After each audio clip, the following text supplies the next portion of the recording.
Good evening. Thank you very much.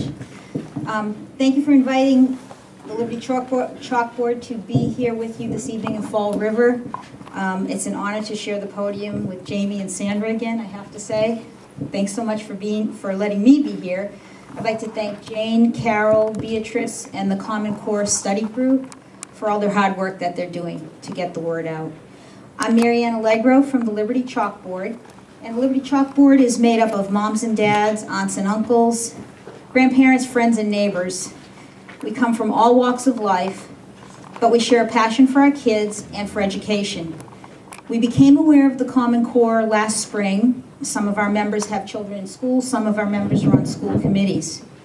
The more we researched the Common Core, the more we understood that children and families in our country are being trapped in a deceptive, complicated, and dangerous web, and that's really the only way I can see it at this point. The weavers of the web have been laboring on this for many years, I think, from the federal level, and that may be my opinion, but I think we have a lot of data to show that. They change the names of their programs when people become uneasy or begin to catch on. To boost scores, students are no longer tested on actual knowledge, but they're rather assessed on proprietary things. I don't even think we're allowed to see the questions half the time. Teachers are forced to teach to the tests, leaving precious little time for teaching reading, writing, and arithmetic. And I could go on and discuss this and pre-Common Core programs and their history, but that's not for tonight, that's for another time. Tonight my topic is about data. And being a scientist, I have a habit of first looking at the data before making any conclusions. My data is usually about organelles or genes or reactions or cells. But in this case tonight, we're talking about data that is being extracted, their words, from your child about you and about your family. Before we get to look at the data, usually we have to do our research, so Liberty Chalkboard went to work and here's what we found. As we collected more and more information about the Common Core, like I said, we realized that there's a gigantic web, and it was growing in size and complexity. So the scientist in me had to draw it out, and I'm going to apologize because I'm not an artist.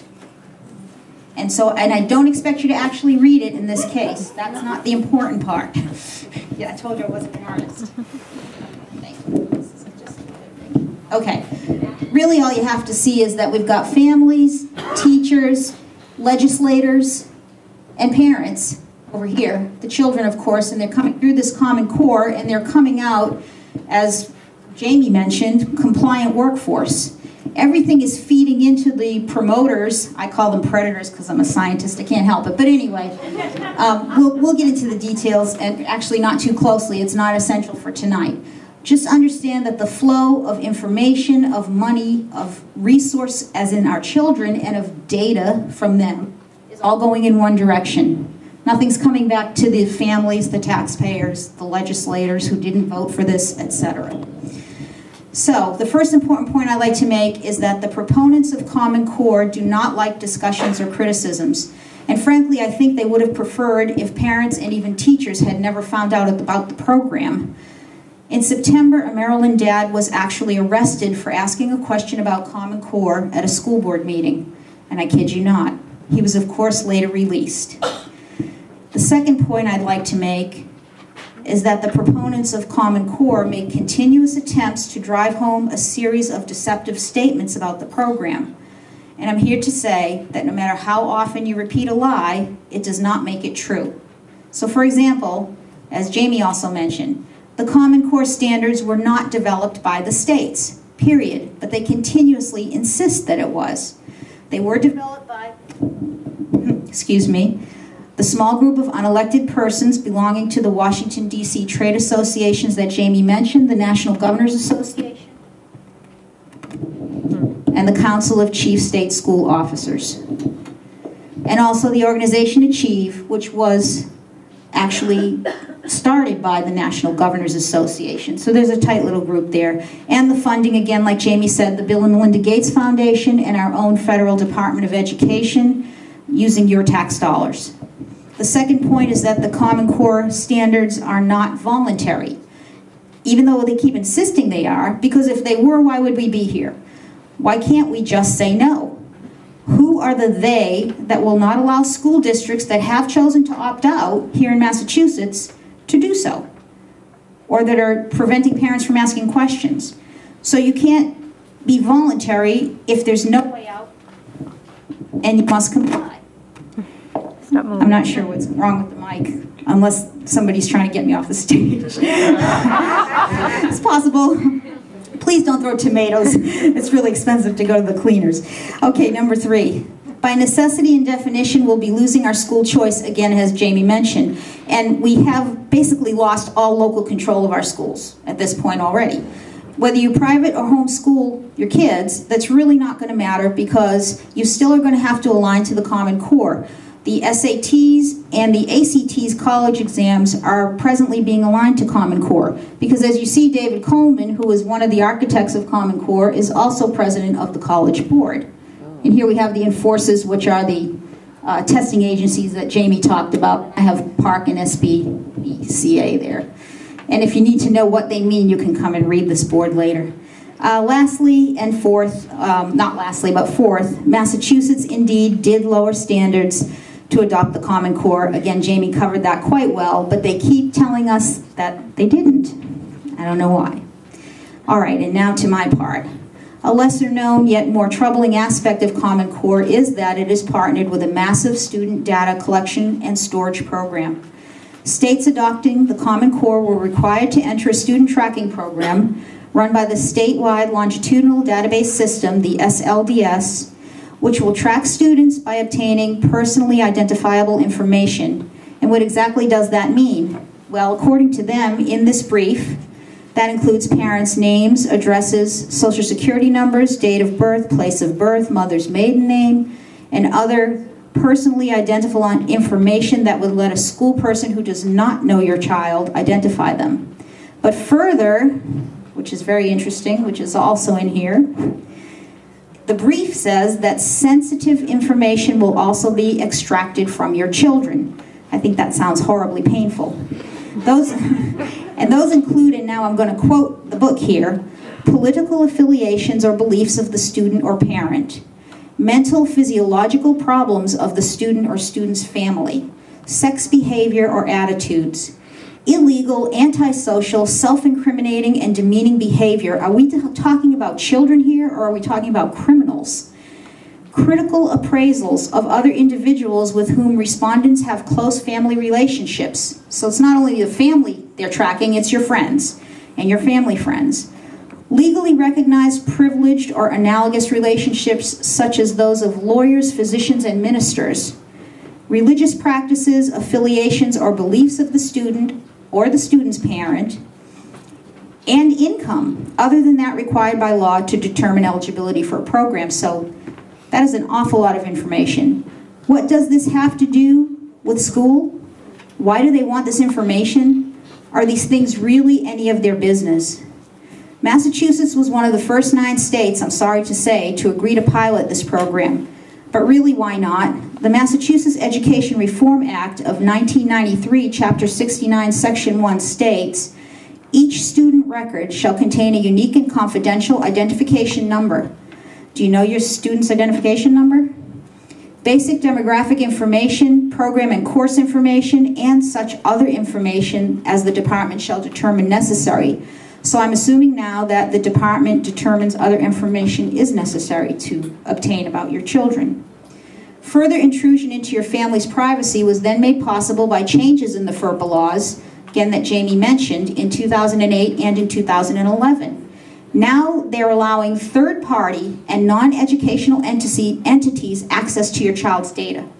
Okay, so what does that mean? Well, who'll actually end up with the data and all this sensitive information on your child and family? I'm sorry, I can't answer questions till the end. Okay. Well, I'll tell you right here. Let's go with GE, UNESCO, Exxon, Microsoft, Qatar, Google, Rupert Murdoch, etc. In other words, all the proponents of Common Core will be getting all this information on your family. And it'll serve them very well for their marketing and other things. And then we have In Bloom, a private organization funded, of course, by the Bill and Melinda Gates Foundation and by Rupert Murdoch. They get the database to sell to everyone.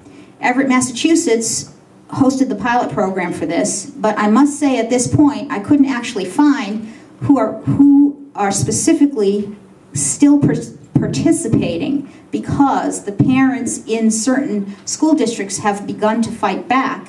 And what In Bloom has done has removed that part of their website that says what school districts are participating. So I can't tell you anymore who is participating. I guess that's a good thing, so congratulations out there. But let's fast forward to right now and what we're talking about here. According to the U.S. Department of Education's promoting grit, tenacity, and perseverance, wow, from pre-kindergarten on, the government will continue collecting and compiling the sensitive information about your child. And why stop here? They'll also be collecting machine-monitored emotional and psychometric information. This you can see. This is their Promoting Grit, Tenacity, and Perseverance handbook. It's over 120 pages, so I just brought the first page here. This is from their own handbook, and this picture is taken from our own Department of Education. And this is a quote. "Students will be extensively questioned while being observed by facial monitoring equipment and by sensors strapped to their bodies. They will be neuropsychologically tested. 4 parallel streams of effective sensors will be employed.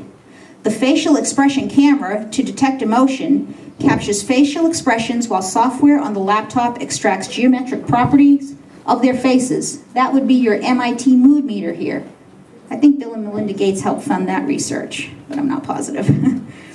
The pressure analysis seat, the pressure mouse, and the wireless skin conductance sensor will collect physiological response data from a biofeedback apparatus that measures blood volume, pulse, and galvanic skin response to examined student frustration. An informed forum attendee pointed out to us that that is a lie detector. "My child is not a lab rat or a criminal, and I bet your children are not either." It goes on, they just don't stop there. They further lament that an MRI cannot fit into the classroom so that they can monitor the children's brains while they're doing their work. But wait. Ed Tierley and Ash Vasudeva of the Bill and Melinda Gates Foundation point out that researchers such as John Gabrielli and Richard Davison are beginning to use multiple methods to explore how specific brain activity is correlated with other cognitive and affective indicators that are practical to measure in the classroom. And I'm sure that makes everyone in this room feel so much better. In truth, data collection on your children and your family has been going on, perhaps without your knowledge or consent. Massachusetts children are asked many personal questions during the NAEP assessments, which you've had for many years. And we have examples of this. We have one of their booklets here, and you could look at it. I'll put it over on the table in the back when we're through. In local school assignments, students' questions are becoming more personal and intrusive. Here's an example from a 4th grade Earth Day assignment that was given to a student at the end of the last school year on Cape Cod. Who is sending mail to your family? Look at the mail in that your family received this week. Write the names of 10 different people or companies that sent mail to your mom and dad. Okay? I don't think this is very appropriate. Here are the records I graduated with from high school. 12 report cards. For my mom's hope chest or for my dad's fireplace, depending on the year. Thanks. Here are the records your child can expect to graduate with. Now, don't be fooled here. It is not one page. This is from the National Center for Educational Statistics, and I did not bring the handbook with you. It is about this thick. Okay, that's what they're asking about your child and your child's teacher. Okay, so if I brought these with me, we would have increased our carbon footprint and used twice as much gas to get here. All right, the reason for all of this.